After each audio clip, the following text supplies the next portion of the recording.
Today, I'm gonna address something that never ever am I getting asked. What's the movement in the watch?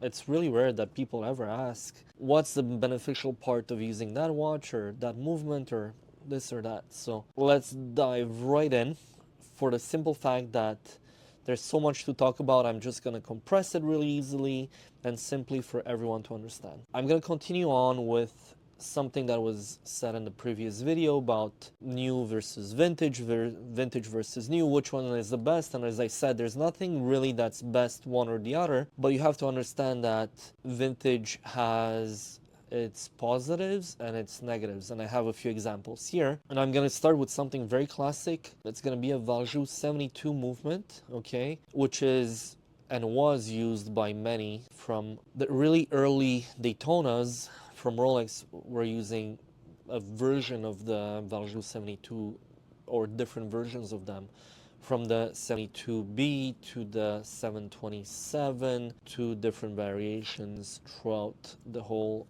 the whole making of the Rolex manual wound Daytonas. So those movements were made roughly at about over 1 million examples of them, so parts are available. What's cool about them is that it's one of the most reliable movement from the time, even though Rolex has modified a few parts, has modified the balance wheel, has modified a lot of the wheels. In general, the movement was systematically the same for the whole time. So we're talking about the positives, okay? From the fact that the movement was really reliable, it's a workhorse, it has been around, you can imagine, so the last Daytonas were made maybe in 1986, 1987 with the manual wound movements, and that movement existed, I think, as early as 1954. You're taking in account like the Geometer from Rodania. I have a few, I've had a few in the past, and they all had the same movement. So you can imagine that a movement that has lasted in the industry for over 30 years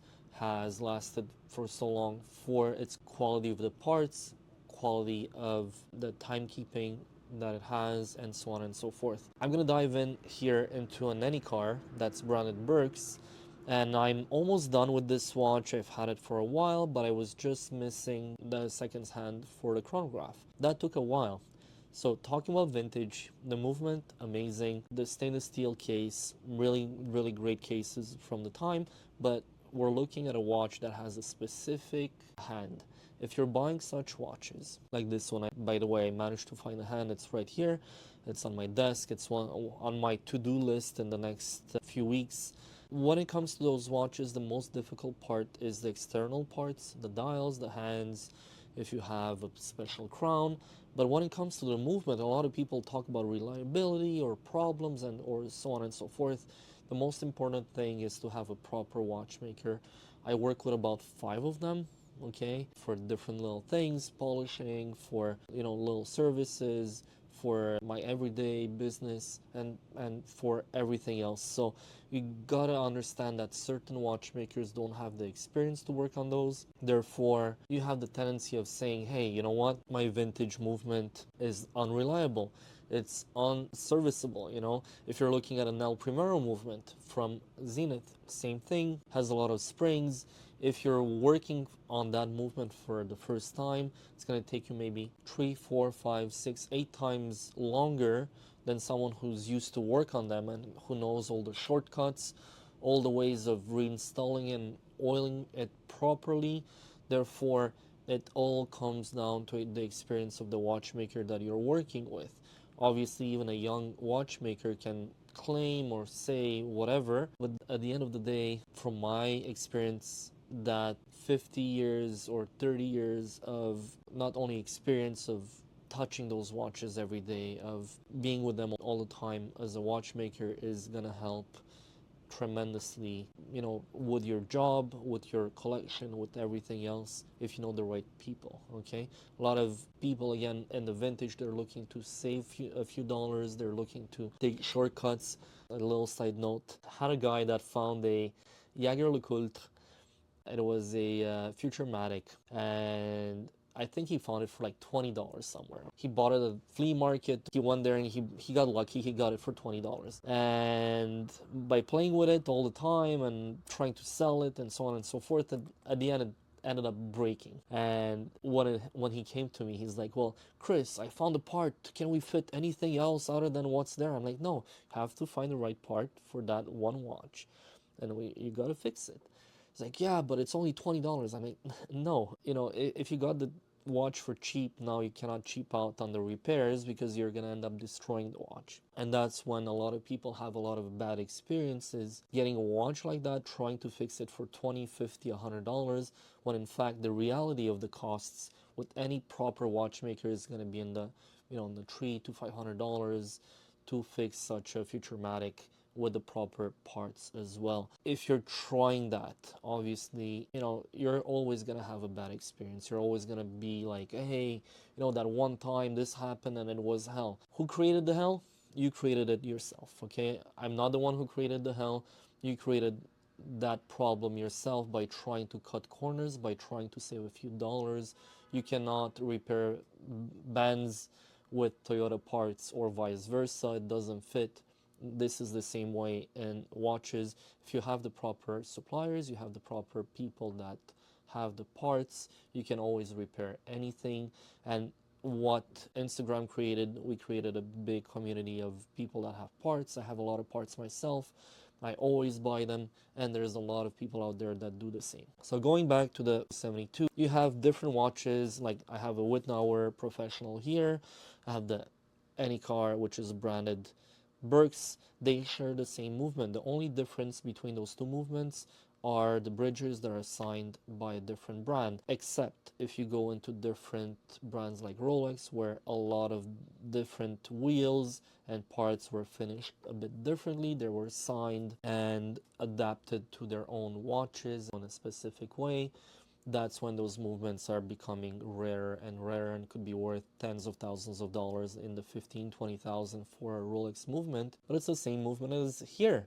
The only thing, they're not finished by Rolex. So that's when it becomes a bit more rare, a bit more time consuming. It's more of a dedicated restoration when you need such parts, okay? But in general, when you have relatively normal watches under the $5,000-$10,000 range with Valjoux 72 movements, you can always fix them. I've never really had one that had a lot of parts that were broken. It's always one or two parts, and it's always the same. It might be an arm that actually bends or it breaks or whatnot. Those are the classic parts that break on those. But in general, they're not unreliable. They just need a proper servicing by the proper type of people. When we go into something that's a bit newer, you're looking at, for example, a Valjoux 7750, depending if you have the date and the date. You have different variations, and I have 4 of them right here. Certain people like Tag, we talked about that in a past video. You have a Calibre 16, which is basically a Valjoux 7750. You can tell that by the way it's designed, and you see it here as well. And the Speedmaster, they call it the 40mm, but it's actually just a reduced with a 7750. When it comes to those movements, they're workhorses. They're working really well. Repairing them is very easy. They've been around for roughly about 50 years, those movements. Again, why are they shared by everyone in terms of the whole spectrum of all the brands? You're going from Hamilton to Omega to Tag. Why? Because they're reliable, because they're really good movements, and because they were cheap to produce. Now, they're still in the lower end in terms of the pricing, but again, if you're buying a Tag with such a movement, they're easily, very expensive in the $4,000-$5,000 Canadian range. If you're buying them brand new, if you're buying on the secondary market, they're tanking because obviously it's not their in-house movement. It's, it's a regular movement that was branded Tag. So that's what happens a lot in this industry. You're going to see movements that have been shared by tens of companies, if not hundreds of companies, and then it becomes really easy to service them. Obviously, a vintage watch which has a very good trend or reliability test of the fact that people bought a lot of them is going to show stability in your watch, in your movement, and also a stability in the fact that you're going to be able to access those parts as many times as you need. If you break it, you do anything, that's very easy. I'm going to take an example of this week. So I just had a customer that came in with a 3510.50 Omega, and that's a 2892 movement, I believe, with the module for the chronograph, and it's becoming a pain to work on those, okay, because parts are unavailable. That chronograph module is extremely expensive, and it becomes really, really difficult to service them right now because, first of all, the module is, I think, discontinued from any any supplier. You cannot get them except from Omega themselves, so it becomes very, very expensive. And I just spoke to one of the watchmakers. He told me that the whole complete movement is roughly $2,000 US, or $2,900 Canadian, which is extremely expensive for a movement that goes in a $3,000 watch maximum, even with box and papers. I'm talking in US funds, so roughly 4,000 Canadian. In the best of cases, you're gonna have, for that Speedmaster reduced with boxes and papers in immaculate condition. So it makes no sense that the movement is worth almost 75% of its maximum value at the moment, and customers are going to cry when they're repairing those. I have one actually here that I have to repair for a customer. It's been a while and it's dragging because the parts are just unavailable. What happens with those is that, again, you're looking at a watch that's less than 30 years old. It's very hard to access the parts, so it's a bit of a hit and miss. And that's why I'm also gonna address the fact that if you go with any company that has in-house movements, okay, we're gonna talk from the classic one, Kinesi from Tudor, okay? Those movements are made in-house. We don't have access to the movements. We don't have access to any parts. Obviously, a watch that will be worn by someone a few times and is getting serviced 10 years later is going to have very little to no wear. So any watchmaker can service that if he has enough experience.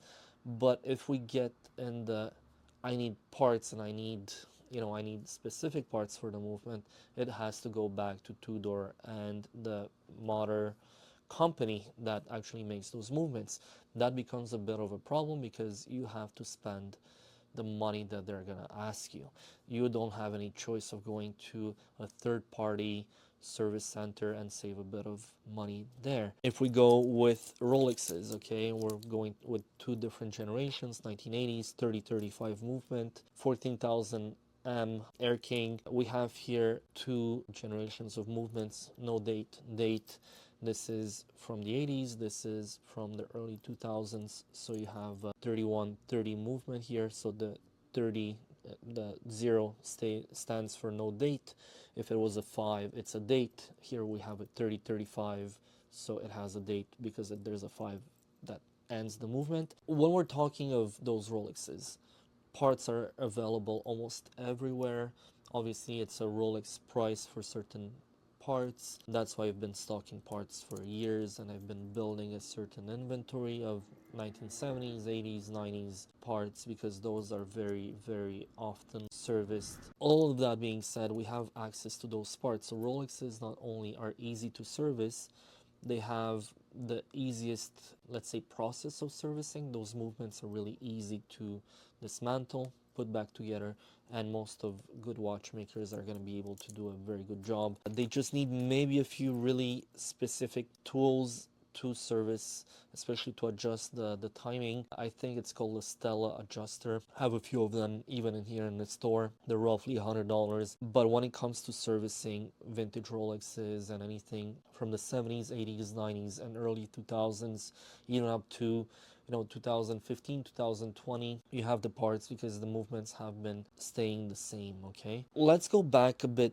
to vintage, and we're talking about the fact that vintage is cool, vintage. It's special. It needs to, it needs to be repaired properly. What's cool again, we're going into the Omega world. We're going to compare 3-to-1 movement, which I have right here. This is a transitional 1962 105002-62. So this is the same reference as a 2998, but it's this guy's under another reference before the Ed White. So it was like a 6-month transition period. So it does have a 3-to-1 movement in there, which is a base of Illimania. You do have parts available readily on eBay, on Chrono24, on different supply websites throughout the internet, and you can easily service the movement. When it becomes again very difficult to service or to restore such watches is getting the proper crystal from the era, getting a proper bezel if it was replaced back in a time with a proper bezel that's era or period correct. And then we're going to talk about the hands, we're going to talk about the dial. It has to match the period. Each single part has its use.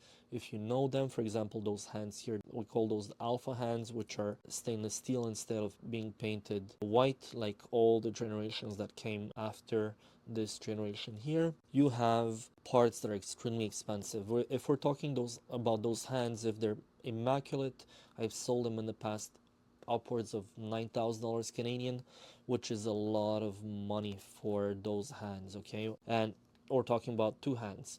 If we're going into something deeper, something rarer, the older it gets, the harder it's going to be to get the parts and the hands and the dials and the bezels and whatever, exterior parts. When it comes to the movement itself, everything is serviceable really easily by a good watchmaker. So don't ever worry about servicing such watches. Again, what's going to be very difficult, and a lot of people, they tell me, hey, but I've seen your watch and it's $10,000 cheaper.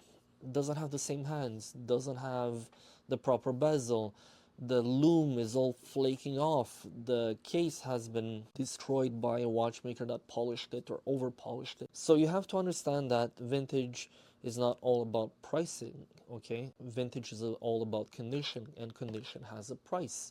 Condition of the movement has a price as well. If you buy a watch and it's all rusted, or you see like really deep gouges into the movement, I'd say try to avoid that watch at any cost, except if you want it for parts, because the movement is most probably not going to be repairable, or once it's going to be repairable, it's still going to look awful. So if you do want to look at your movement from time to time, open the watch, you're going to look at a piece of third, okay? It's going to be garbage. Therefore, that's where we're heading with vintage. You have to understand that if you're trying to save a bit of money, you're going to end up with a lot of problems. If you're trying to buy from someone that's not reputable enough, you're going to get a bunch of trouble as well. So that's where a lot of people have a lot of their misconceptions with vintage. It comes from the fact that they were poorly guided, and dealers will do anything, or certain dealers would do anything to make a bit of money at any cost. That is very damaging for our reputation and for everyone's experience in the field, okay? If you do get burned on your first watch, you're gonna be like, I don't want to buy a second one. If you do get burned by your 10th, 15th purchase, you're gonna be like, it's happening, but it's kind of rare, but it's still there, and you have to be very careful at what you're buying. You have to ask people. If the dealer's reputation is really good, you might do something really good as a purchase in terms of a condition, in terms of everything.